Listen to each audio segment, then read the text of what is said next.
Today we have a talk on native plants from our own Sarah Hamilton. She is our native and invasive plant specialist. I'm excited to welcome Sarah to today's presentation. My name is Becky Panetta. I am currently the Agriculture Conservation Planner for Marion SWCD. The Marion SWCD provides the people of Marion County with technical, financial, and educational assistance for the conservation of our natural resources. So welcome to you all, and thank you, Sarah, for joining us today. Excellent. Thanks so much. Thank you for having me out. And I'm here today to talk about native plants and how you can use them on your landscape. And a little bit about me. I've been with Marion SWCD for a little over 4 years now. I came down from Portland, where I worked for Clackamas SWCD, and I've also worked in ecological restoration. I've worked with spotted owls. I've done a lot of plant stuff, plant research, forest research type work, and I have a degree in environmental sciences from Oregon State University, and I also have a degree in horticulture. So I'm excited to talk to you today about how and why to use native plants in your landscape more. So thanks for having me out. First thing first, what is native? Native has a lot of different meanings to a lot of different folks, but the meaning that I like to kind of adhere to is plants that evolved within an ecoregion. So we're in the Willamette Valley ecoregion, and an ecoregion kind of combines all of the climate, the plants and animals in an area, the soil types, the hydrology, all these different things are kind of similar throughout an ecoregion. And the plants that evolved here evolved with each other. And with the native wildlife that are in the area. So native plants evolved to this area. There we go. All right. And by creating a native plant garden, each patch of habitat becomes part of a collective effort to nurture and sustain the living landscape for birds and other animals. It's from Audubon Society. There are lots of benefits to putting native plants on the landscape in urban areas and in rural areas. I'm focusing more on the urban areas here, but there's also lots of use for native plants on the landscape in the rural areas as well. And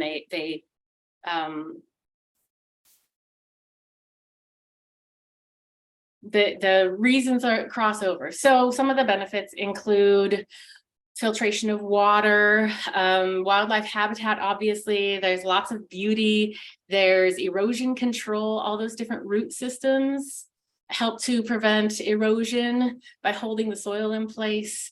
And as I say, those plants evolved with the wildlife. So like the native butterflies, native to Oregon, have a working relationship with the plants native to Oregon and are better able to use them than they are non-native plants.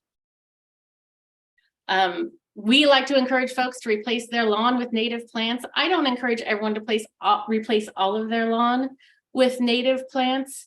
I think there's value in having a place for you to go outside and be where you can interact with nature, but as much of your lawn as you feel comfortable replacing can have a profound impact on our environment. So you can reduce your pesticide, fertilizer, and water use. You can decrease maintenance needs of your yard, improve water quality, increase the soil health of your yard, and increase habitat for wildlife and pollinators just by replacing your lawn or part of your lawn. The native plants also support our native insects and invertebrates that are incredibly important. We're learning more and more all the time about how important pollinators and other critters are on the landscape. So these are the basis of the food chain for a lot of birds and bats and other creatures. They enrich soil, they break down the plant material in the soil and carry nutrients into the soil. They also aerate it by creating tunnels and things like that. So they have a lot of interaction with that soil and make your soil healthier. They also pollinate the flowers. We need pollinators to, in order to grow a lot of our food crops, our gardens, and for any plant to produce seed. Well, that's not true. For most plants to produce seed, pollinators are either required or they improve the seed. And then they also help to control pests. If you're looking to increase the insect habitat on your property, there's a few things that you can do besides planting native plants, and that includes leaving some bare ground. We like to encourage folks to cover up most of their bare ground with bark mulch to help protect the soil. However, some of our native bees nest underground. And other critters too. And so having some patches of bare soil where animals can access that has a big impact on some of our native insects. Leaving plant debris and leaves. So there's a campaign to leave the leaves on your property, and other plant debris, leaving standing dead stalks of flowers, provide a lot of habitat for the insects and for the critters that eat the insects. So I like to leave the leaves on my property in areas, not on the lawn. I don't leave the leaves on the lawn. I leave the leaves in the kind of the garden areas. And over the winter, I will see all of these birds out there pecking around and digging around, and they're looking for the insects that are using those leaves over the winter. So it's providing habitat for the insects as well as the birds. Having some flowers that flower year round. This can be hard to do in our area. A lot of our flowers are dormant in the winter and also during the driest part of the summer, but there are some plants that will bloom during those times. So having even just a few plants in your landscape that are flowering right now, there's not a lot out there, but my rosemary has some blooms on it. That's not a native plant, but it is a good one for pollinator habitat.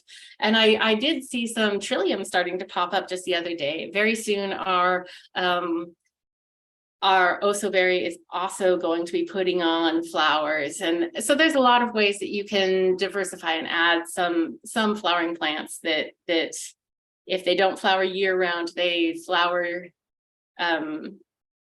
throughout most of the seasons. And then another thing you can do is minimize your pesticides. Pesticides might impact your pests, but they frequently have larger impacts on native plants, native animals, insects, and other critters. So this is just to give you an idea of what to think about when you're looking at putting native plants on your landscape. One of the things that's really important to think about is sort of placement. So there's 4 features that have a big impact on whether a plant will grow or not, or 2 really, but so it's the hydrology. So is it a wet area or a dry area, or are you adding a lot of extra water? And is it shade, or is it sun, or is it somewhere in between? And so getting an idea of what kind of yard you have so that you know what kind of plant to put there has a huge impact on how successful you are in transplanting these guys into your yard. And these are just some of my favorites. Redwood sorrel's a great ground cover that disappears in the hottest part of the year and parts of the winter, but it's spring and fall, and depending on the year, it may last a lot longer than that and comes back every year. And it's partnered here with a beautiful wild ginger, which has these gorgeous little blooms, but you have to go digging for them. It's nice little ground cover, actually more clump forming than ground covering, but a beautiful plant. And on the right, we have fringe cup, which can actually handle a fair bit of drought, even though what we have on here says it's moist shade. It can handle a fair bit of drought. And below it are the wood violets. And some water leaf is in the background here. And these are kind of your moist shade plants. And then when you're looking at full sun, we have some yarrow and some Oregon sunshine. These are what you might consider more prairie or savanna type plants. They like a lot of sun. And if you look in the back, there's the prunella, that purple flower. That one actually doesn't like full sun so much. It might be shaded in here by the yarrow, or it might be kind of right on the edge. It looks pretty happy, and it can be pretty happy certain times of year, but it dries out a lot in the full sun in the late summer. So let's talk a little bit about trees. Trees can be a really difficult plant to try and add to your landscape if you are an urban landowner. However, they provide a lot of value. So it's just about making sure that you put the right tree in the right place. They provide a lot of wildlife habitat, shade. So one of the things I like to talk to people about, especially if they're looking to kind of for conservation value of their, like, improve the conservation value of their landscape, is to think about where they place their trees. At my house, I have a row of really large deciduous trees that lose their leaves in the winter on the south side of the house. And it's perfect because they get really big and shady all summer long. So my front yard is actually nice and shaded, and it's a great place to sit all summer long. It also keeps a lot of that heat from hitting the south side of the roof and heating up my house. However, in the winter, those leaves drop, and as much sun as possible reaches the house. And so that's one way to think about trees in your landscape, and how you can use everything that they have to offer to improve the place. I've also heard it suggested that people plant conifers on the north side of their property. That way it's not casting that shade that we're talking about during the winter, but it can help to hold in the heat a little bit, as long as it's, you know, far enough away so it's not causing roof issues or something of that sort. You want to plant them a little further away, but they can help hold in a little bit of heat. Trees also provide a lot of structure. They're great for air quality. They're good carbon sequestration. And we have some really amazing, beautiful native trees in our area. So diving into that, this is one of my favorites. This is Oregon white oak. And at one point in time, much of the Willamette Valley was full of Oregon white oak. It's fairly fire resistant, which is why so much of the valley had a lot of oak. There were a lot of fires that would go through the valley on a very regular basis, and it would kill off a lot of the trees, but the Oregon white oak was a survivor. So these are hardy trees. They're strong. They're incredible for wildlife habitat. They've counted an enormous number of species that depend on the acorns, the leaves, the bark, all of the different things that this tree provides. So these are an awesome habitat tree.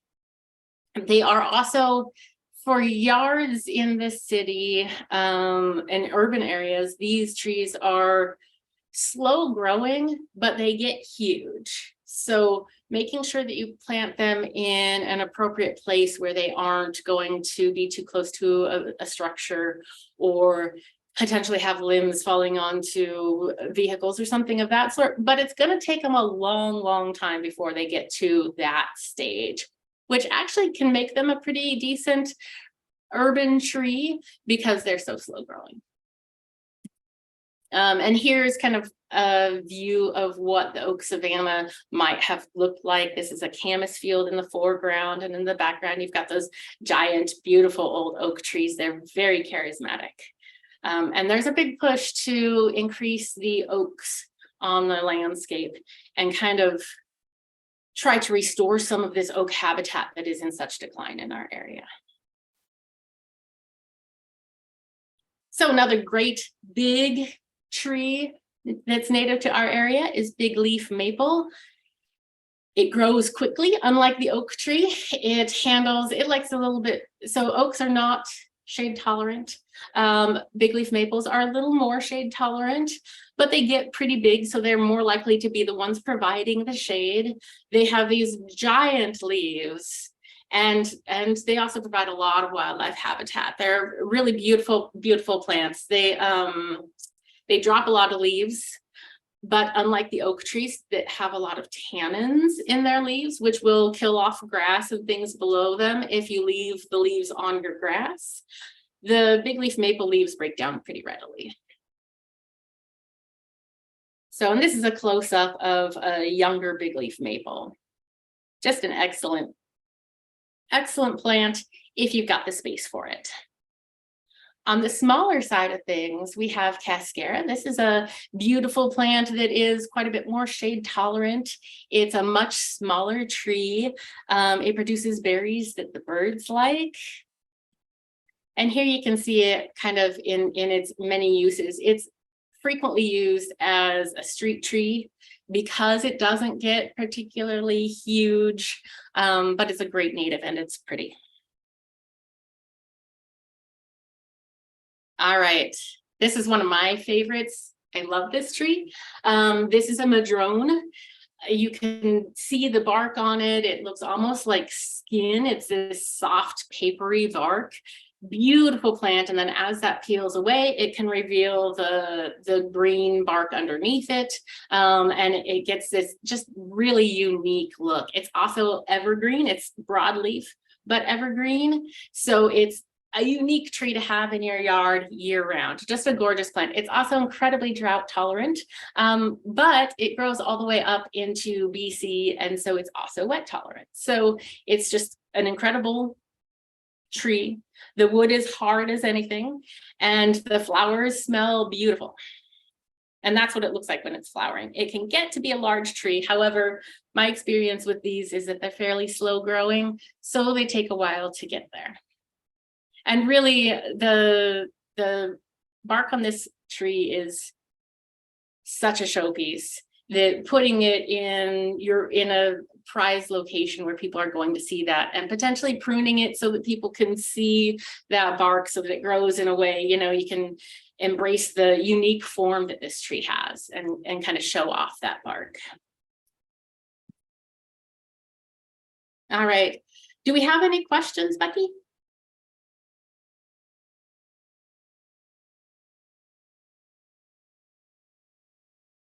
Oh, she must not be there. So let's keep going and talk a little bit about shrubs. These are the plants that are going to be kind of providing a lot of eye-level interest. They provide a lot of wildlife habitat. They're great plants for screening your property from the road. They create a lot of structure in your garden. You can use them to screen your property from your neighbors. And I think they're often overlooked. These, like what we're looking at now, there's the red flowering currant. Hummingbirds love it. People love it. There's a lot of great value to these plants. And I think they're frequently overlooked by folks in the landscape. So let's talk about a few of my favorites here. Mock orange is an excellent native plant. It's beautiful. It's actually the horticulture industry has discovered this plant, has taken it and done some breeding with it to make ones that have even more flowers than kind of the native ones that you would find out in the woods. And when I was living in Wales, we used to see this, that people actually like have moved these plants to other parts of the world and are growing them there to grow in yards because they're such an incredibly beautiful plant. So it's fairly shade tolerant, but it really likes edges. So it likes some shade and some sun. As you can see, it grows kind of understory, but in those edge environments. It handles a fair bit of drought, but it likes a little more moisture. And it's an incredibly beautiful and gorgeous plant that blooms in the spring. This one is actually not native to our area. It's native to south of here, California. They call it the California lilac, one of the names for it. But I think you can find it in Southern Oregon as well. However, it grows really well here. And as plant ranges start to change, we're going to be seeing a lot more of these plants that maybe aren't native to here, but grow grow really well here now. And this one is an excellent one because it's not aggressive. So it doesn't take over your yard or start to seed out into natural areas or do anything negative in the environment, but the pollinators love this. I have one in my yard, and if I go out there when it's blooming on a sunny day, you can just hear all of the bees and pollinators buzzing around. You can see butterflies on it. It swarms with critters when it's blooming, and it continues to put on at least a few blooms throughout much of the season for me. So these ones have also been discovered by the horticulture industry, which means that you can find them in ground cover form to almost tree-like big ones. There's ones that are brighter colored that have been bred for their blooms. There's a whole lot of variation in these that you can find. So I highly recommend it. The other really cool thing about this plant is that it's evergreen. So it makes it's interesting all year round. It's something that provides shelter and beauty to look at even in the middle of winter.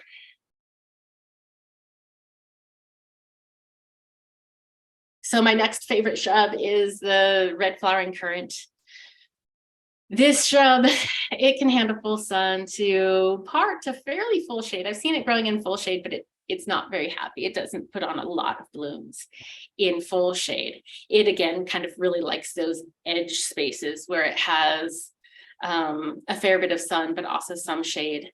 It likes a fair bit of moisture, but it can handle a fair bit of drought. I always tell people, you know, a lot of plants can, especially native plants in our area, can handle a fair bit of drought. That doesn't mean they're going to look amazing if you ignore them completely in your landscape at home. Sometimes they could use a little bit of extra water in order to look great. They may not die, but they may not look their best if they're just kind of left to fend for themselves. So this one produces beautiful pink flowers in the early spring to mid-spring, and sometimes longer. I have probably 8 of these in my yard, and each one blooms at a different time, has a different shade of pink flowers. That's some of the beauty of kind of the genetic diversity of native plants that have been grown from seed. So the ones in my yard were not developed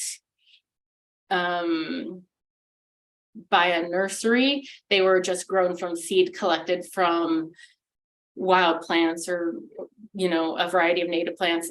Anyway, they have a lot more variation than what you would get at a lot of your retail nurseries. You will find this one at retail nurseries because it's such an incredible, beautiful plant. And you'll find ones that were developed that produce a ton of flowers, more so than you might get otherwise if you go through one of the, like the native plant sale here at the district or one of our neighboring native plant sales where the plants are grown mostly for restoration purposes, meaning that they want that genetic diversity. So anyway, a little bit about that, but these plants are incredibly beautiful. The hummingbirds love them, the people love them, and the pollinators really like them too. They also produce these little tiny, it's a currant, so they're a type of currant, but they're not tasty to people. I think the birds like them, but the people haven't really embraced them. They are kind of bitter and hard and dry. Another one of my favorites. This one can grow to really high elevations. It also likes kind of those edge habitats, but can handle a fair bit of shade. It can handle a fair bit of sun. This is called ocean spray. You can see those beautiful creamy flowers. Those kind of, they fade, but they don't go away. So they kind of dry out, and you can go for a walk in the woods even now and still see the tufts of sort of dried flowers on these plants. It makes them easy to identify even in winter. This is also a great one for pollinators. You can see that there's a ton of little tiny flowers, which is something a lot of pollinators really like. And this one is incredibly drought tolerant. Again, looks better with a little bit of water at the end of the year or at the end of the growing season, but it can handle a lot of drought. All right, this one this is Oregon grape. Oregon grape comes in 3 varieties that are native to our area. One is very tall and likes the full sun. One is very short, acts more like a ground cover and likes the shade. And then one is kind of in between those two. So depending on what you have and what you're looking for, this is a great plant for you. It's incredibly drought tolerant. It has evergreen leaves. And it blooms really early in the year. In fact, I saw some just the other day that were starting, the blooms weren't open yet, but you could tell that it was only a week or 2 away from starting to bloom. So, and you can see it has the purple berries. People have made these into jam and things like that. They're fairly tart little things, but the birds really like them. So it provides that as well as the pollinator habitat. Excellent plant, early blooming, beautiful yellow, and hardy as anything. You see them a lot on roadsides where they get some sun, some shade, and they can grow in those kind of really droughty, hot conditions that roadsides provide. So definitely look to adding this to your landscape. From a landscape design perspective, a lot of times they recommend not putting the spiky, pokey plants right next to the door. It can be unwelcoming. So these might be better along your driveway or out a little bit away from the house to kind of create more of a barrier or a screen, something of that sort. All right, Kinnikinnick. This is also evergreen. An amazing, this is a little ground cover, but it's a woody ground cover. So it's a very short shrub that spreads by rooting. It also seeds out. These flowers really, it flowers really early, and the bumblebees really love this plant. So most years, the first bumblebees I see of the season are on my Kinnikinnick while it's blooming. It's beautiful, it smells good, it produces little berries that the birds also like. And you'll find this plant in parking lots, in the middle of kind of a hot parking lot. You'll see a tree and then a bunch of Kinnikinnick around the base. And people do that because it's incredibly drought tolerant, so it can handle all the crazy heat and being stepped on. It doesn't always look great in those environments. It looks a lot better in places where it's cared for more, but the fact that it can put up with that sort of those extremes of both heat and being walked on means that it's a pretty hardy plant. All right, this one's another one of my favorites. I have a love-hate relationship with this plant. I used to work in the Coast Range where the evergreen huckleberry can get to like 8 feet tall. It gets huge over there. It doesn't get that big here as far as I've ever seen. It's evergreen, and people actually collect this plant in the wild for use in the nursery trade. So it and salal are 2 plants that have been extensively collected for not the nursery trade, the floral trade. You'll see them every once in a while in your bouquet that you get from the florist. These plants produce delicious fruit, so it's the same family as blueberries. And unlike the red huckleberry, which is also another native huckleberry here, these ones have tastier fruit. It's not as tart as a red huckleberry, so it's a little more like a blueberry. Evergreen, and the plant gets, in our area, generally like 4 or 5 feet tall. It can also, if you wanted to, it could also be hedged to be sort of similar to boxwood. It has very similar leaves and kind of look to it. I don't hedge my plants. I think they're beautiful, showing off their own natural form, but some folks like that. This is an option for them. If you plant it in areas where it gets more sun, it will produce more berries. If you put it, it's shade tolerant, but it won't produce many berries in the shade. And the reason I have a love-hate relationship with this plant is because in the Coast Range where I was working, it grew all over the place, and the wood is really dense, and it doesn't move when you try to walk through it. So there were lots of days spent crawling hands and knees trying to get from one part of a site to another through the evergreen huckleberry. Not an issue for you all, but it's a pretty amazing plant. So I do love it, and I highly recommend it for yards and gardens. I think it needs to be used more in our area. All right. And then let's talk a little bit about herbaceous plants. So herbaceous plants are any plants that don't have a woody, that aren't woody. A lot of our herbaceous plants die down in the winter and then grow back up from the root. But herbaceous plants also include things like sword fern that are evergreen, but they don't have any woody part to them. And it includes our annual plants. I'm not going to talk a lot about annuals because they're a little harder. Well, I mean, they're great, but you kind of have to have the right place for them in urban setting. And I can, if you're interested in more annuals, I can direct you to some places that sell seed, which is the best way to buy those. Sarah, can you hear me? Yes. We did have a question pop up from Okay. our last section, so let me find that. Does California lilac need sun or shade or both? California lilac likes sun and it likes fairly dry, so it doesn't want to be overwatered. Yeah, sunny as much as possible. I have one that's in a shadier area. It's a little bit leggier, but it gets a fair bit of sun. I don't think it would be happy in full shade. Okay, thank you. That was it for the questions for so far. Okay.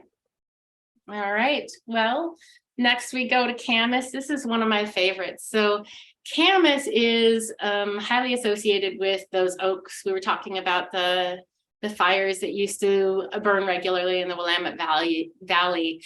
And camas really likes that. It grows well in those areas. When other things have been cleared by the fire, it will pop up, and it puts the reserves in those roots. And so the fire comes through and kills off other things, but those camas bulbs that are below the soil surface can really survive the fires that used to come through. So there used to be a lot more camas in the landscape here. And these were incredibly important to Native Americans in the area that cooked them up and ate them sort of like potatoes is my understanding, but I think they take a lot longer to cook.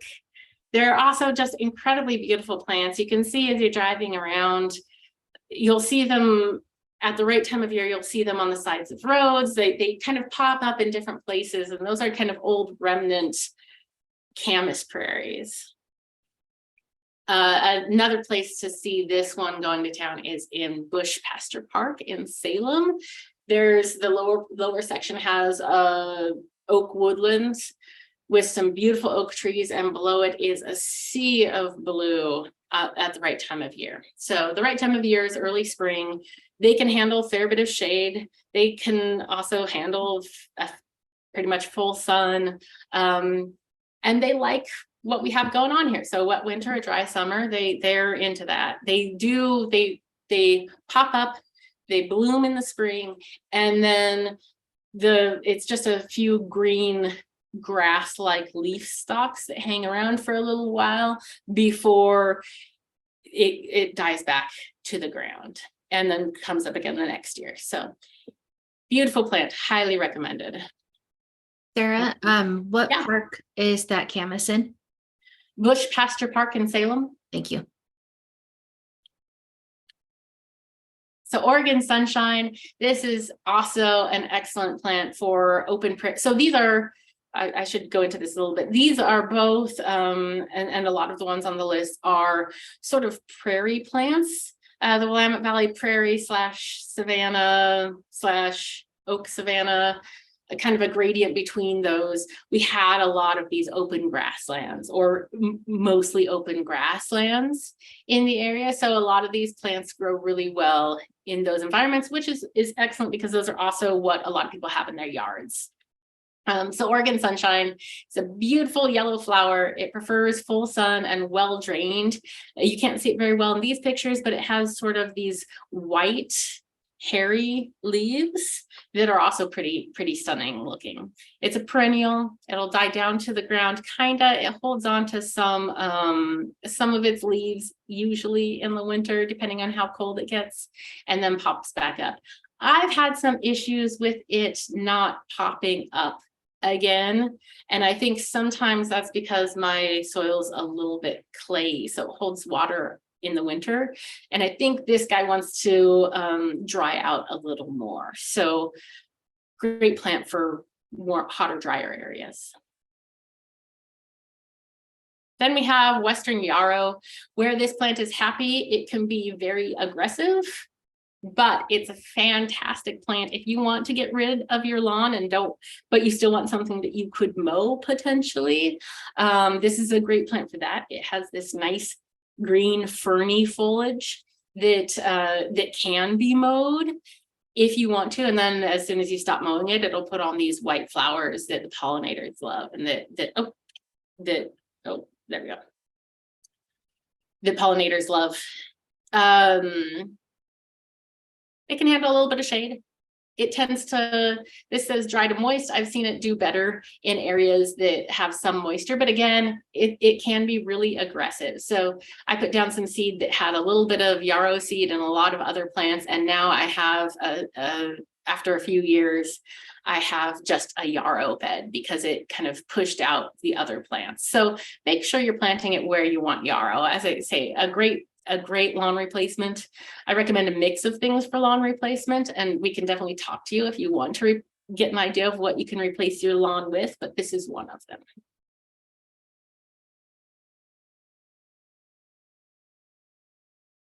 All right, then rose checker mallow. We have a bunch of checker mallows. This is one of them. Meadow checker mallow has lighter pink flowers and gets bigger. This one is a little bit showier, I think, and better contained, not quite as big and unruly as meadow checker mallow, but both of them are beautiful yard plants. It prefers full sun. It handles drought. It handles moisture. It's another one of these great prairie plants, so highly recommended. All right, and then we have Oregon iris. This one, it tends to like those edge environments a lot. You'll see it growing along the sides of roads. It blooms in the spring for a little while. It can be pretty difficult to get going from seed if you get iris seed, not because it's not difficult. It just can take up to 5 years before it'll actually put flowers on. So it takes a while to get there. It can be better to buy it as a plant rather than seed. Looks similar to our ornamental irises that you see in your yards, but is quite a bit shorter. Prunella vulgaris, this is self-heal. Self-heal is a great ground cover. So there's native self-heal and non-native self-heal. The native self-heal is what you see here. It has kind of these long lance-shaped leaves. The flowers are bigger and the flower stalks are taller. The non-native self-heal is more typically what you see growing in like lawn and things like that. Those leaves are a little bit shorter, the flower stalks are shorter, and it's a little more mowable. Both of them can be mowed, but because the native is taller, it doesn't get as showy as easily if you mow it. So this is one that you could use as a lawn replacement, especially in an area that has part sun but maybe isn't like baking and dry. It tends to grow in understories, but can handle those kind of part sun areas. This says full sun. I say it dries out a lot and tends to go dormant in full sun in the late summer. Another great one, Pacific Bleeding Heart. This is a shade plant, so moist shade at that. It tends to spread by rhizomes, so it kind of fills in an area. Beautiful little purple flowers. I see this all the time when I'm out hiking, and it always gives me warm fuzzies to see this. Ghost beard is an interesting one, maybe a little more difficult to find, but a beautiful plant. I have this one growing in my yard as well. It dies to the ground every year, but gets to about 5 feet tall if it's really happy. It likes moist soils and fairly shady. It can handle some sun, but it's pretty much a understory plant. Trilliums, this one, the other name for Western Trillium is wake robin, or another name for Western Trillium is wake robin. These plants tend to pop up before almost anything else in our woodlands. It's a shade understory plant, very small. It grows to like a foot tall, but the flowers are really showy. And at the right time of year, if you go hiking in our area, you can find areas that are just carpeted with trillium. They're gorgeous plants. It's called wake robin because it supposedly starts to pop up and show itself around the time when the robins come back in the spring. However, the robins don't really leave here in the winter, so I don't know. Beautiful plant. One thing about this is that if you pick the flowers, you're likely to kill the plant. So maybe not putting it where the little kids can go and pick handfuls of it will mean that you have them hanging around for longer. Grows great in yards and gardens. Sword fern, this is a super common plant in our natural areas. It's hardy, it prefers shade, but you'll find it growing in full sun in places. It usually looks a little sunburned when it's in full sun, but it handles drought, it handles moisture to a point. It doesn't like to be swamped. It can cover a hillside. It's great for helping to hold slopes on steep hillsides. It handles well-drained soils, kind of an all-around great plant. Plus it's evergreen, so it can be a great backdrop to other things that are more showy. You plant this in a shaded garden with some trillium and it's just this great green backdrop for those beautiful white trillium flowers. All right, and then really quick, let's see, I've got a little bit of time left, so I can talk about resources. The Marion SWCD is here to help you with all of your land conservation needs. So we assist people with everything from like agriculturalists with irrigation projects, heavy use areas for livestock, and then urban areas with backyard habitat, with helping to develop a native planting plan or at least a native plant list for your area.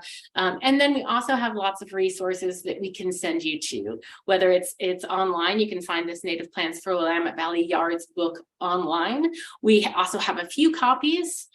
Still, I think we need another printing so we don't have a bunch of these laying around, and we can direct you toward other people that can help if you have questions or want to dive deeper into a conservation project. Oregon Flora, if you want to learn more about native plants, if you saw something on my list and you want to learn more about it, I highly recommend going to Oregon Flora. You can Google it. It's a fairly newish website. It's still under development because it's part of the Oregon Flora project, which is still working on a flora for the state of Oregon. They have tons of great information. It's really an incredible resource. You can go in there and type in penstemon and pull up a list of information about all the different penstemons that grow in Oregon. And then you can click on them and learn about them. It also has some information about invasive plants and there's just a ton of great info there. And there's pictures and maps. So I recommend checking out Oregon Flora. Another thing to check out if you are out hiking around and you want to learn about the plants that you see around you, Seek by iNaturalist is an awesome app. You can use this and just point it at a plant, and about 70% of the time it'll give you the plant with the correct answer. So you have to take everything with a grain of salt, but it'll snap a picture. You can also post to iNaturalist with this which is an awesome way to share the data that you're collecting by identifying these plants with folks that are doing research. So if somebody wants to know where all of the locations of a certain rare plant is, and when you were out hiking around, you snapped a picture of it and submitted it to iNaturalist, they can pull up that record and get a better idea of where a plant is located, where it's been seen. So this is a great way to bring some sort of community science into kind of learning about native plants. It's also just super helpful. You walk around your yard, you don't know if something's a weed or a native plant, you can aim the phone at it, snap a picture, and find out from there. If this fails you, or if you don't trust the answer that it gave you, or you need a second opinion, or if it doesn't give you an answer, you can also send pictures to me. It's one of my favorite games is what is this plant? So you can always send a picture to me and I can see if I can identify a plant for you. All right, so there are some great resources from OSU. And then where to find native plants. It can be difficult. There's a few retail nurseries around that have some native plants. Some of them are cultivated varieties, and depending on what you're interested in, like we talked about how the horticulture industry had used our native plants and created some that had particular characteristics, cultivars, cultivated varieties that had particular characteristics that they like being extra showy. If you're more of a purist and you want those seed grown plants with that greater diversity and potentially a little more value on the landscape as far as wildlife habitat and things like that go, then there's native plant nurseries around that specialize in just native plants. A lot of them are wholesale nurseries, which means that it can be difficult to get a hold of the plants there unless you're going to spend $500 and want 50 of each kind, which can make it a little more difficult. There are a few nurseries around that specialize in native plants that do sell retail. It just takes a little bit of digging. And the best places to look are the plantnative.org has a list of local nurseries. It tells you whether they're wholesale or retail and how to contact them. So that's kind of the best way to go about that. However, Marion SWCD, we have our plant sale. It's going on now just for another couple of days, and there's not a lot of plants left on it, but there are a few. So that's one way to get them. In the future, we will be having our native plant sale open up. It's an online plant sale, and then you come to Bauman's to pick up the plants. And so we will be starting it probably in November in the future. This year we started it in January because of some turnover and things. It made it start a little bit later, but that's an option. Our neighboring SWCDs, a lot of them also have native plant sales. Some also have bulb sales in the fall. So most of the native plant sales are happening in early spring or winter right now. And then in the fall, sometimes some of the different folks have bulb sales specifically. And then Master Gardeners also does some native plant nursery or native plant sales. All right, and then some more resources. Marion SWCD has a new website. Our new website has a searchable native and invasive plant database. This is super exciting to us. You can go in there and learn about native plants and invasive plants and a whole bunch of information about it. So it's another place that you can kind of peruse what's out there, what's native to our area. And it's really specific to the Marion SWCD district, which covers most of Marion County. And then there's also the conservation directory. This is being built. It's not there yet, but it's getting there. We are reaching out to contractors, landscapers, plant nurseries, soil testing labs, all sorts of places that provide conservation information or conservation materials, conservation consulting, whatever you need to work on your conservation projects.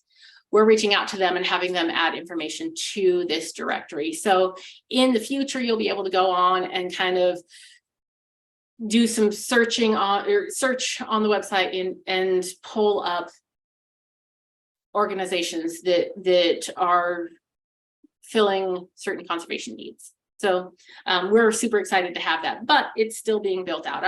Our new website has only been live as of January 1st. So definitely take a look if you haven't. We've got some questions here. All right. Okay. Oh, this is a great first one. I live in the 2020 wildfire area and lost all but 2 or 3 white oak.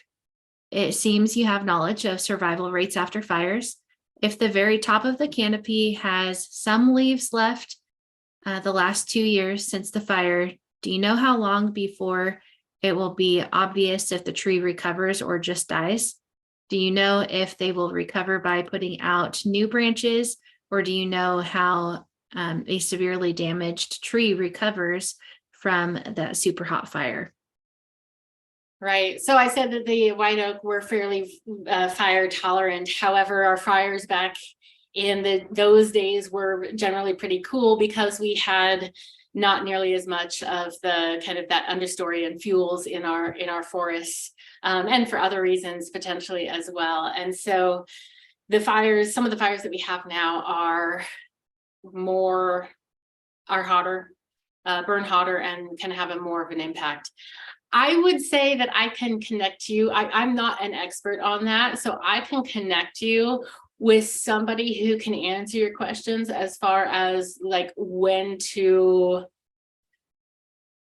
consider a tree dead or if it's going to die, versus, and I don't know if you're planning on taking it out. There is value in leaving snags. So there can be value. But there can also be safety hazards to leaving dead and dying trees standing on the landscape. The woodpeckers require that. So to a degree, some of them. So yeah, if you, we can take your information and I can contact you and give you some contacts that can help you better assess your trees. Yeah, I also just placed Sarah's email. Hope you don't mind, Sarah, into the chat. So if you wanted to contact Sarah with that question, she could help you find the resources for that. Okay, next question. Did you say that non-native self-heal blooms even when mowed? It does. I mean, it's fairly short. When you mow it, it stays pretty small. If you mow it too low, it's not going to bloom. You're going to have to give it some time after you mow it for it to bloom, because mowing cuts off those flower heads. But if you mow it regularly at a fairly long length, then yeah, it'll bloom underneath that mow level. Next question. We are full sun with no shade. What native and pretty flowering plant would do best with our current severe drought summers, yet be super easy to plant from seed in the spring? From seed. So are you thinking annual plants then, or most of the plants that we plant from seed tend to be annuals? You can plant some perennials from seed, but a lot of the perennials are like by bulb or from roots, or they're woody and you plant the whole thing.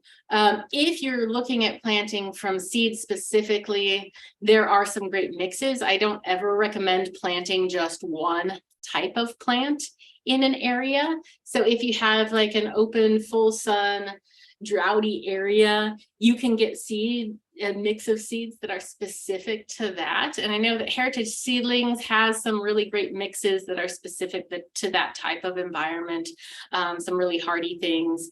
And as does, I think, Silver Creek Seeds have some awesome mixes as well. So there's like options for getting mixes of plants. Personally, it really depends on your situation. If you have a big yard that's full sun and you want to plant only from seed, it's going to be a little more difficult. If you add some structure in the form of like some shrubs and things like that as well, and then plant from seed, then you can get a little bit more diversity, a little bit more structure going on, and kind of protect those seeded in plants a little bit more. So yeah, if you want to contact me, I can send you to some places that have some really great seed mixes. The one caveat that you said in there, those really hot, dry summers, as I say, a lot of our plants, even if they will put up with the drought, they will look a lot better with a little bit of supplemental water. There are ones that put up with that drought really well, like yarrow that I talked about. It puts up with all manner of abuse. Kinnikinnick is another one that puts up with a lot of drought. And so there's because we live in an area that has traditionally been droughty, there are a lot of native plants that deal well with our drought, but they may not look their best without a little bit of supplemental water. And So contact me for more information on that. Yeah. Do you happen to know the scientific name for the non-native self-heal? Okay, so the scientific name for the native versus the non-native, they're both Prunella vulgaris. Sorry, Prunella vulgaris. But the native is the subspecies Lanceolata. So SSP subspecies. And then Lanceolata is Lanceolata, I think. And so they're very closely related, but one is from Europe and one is from here. So kind of a unique situation. And next up, I think, is our last question, possibly.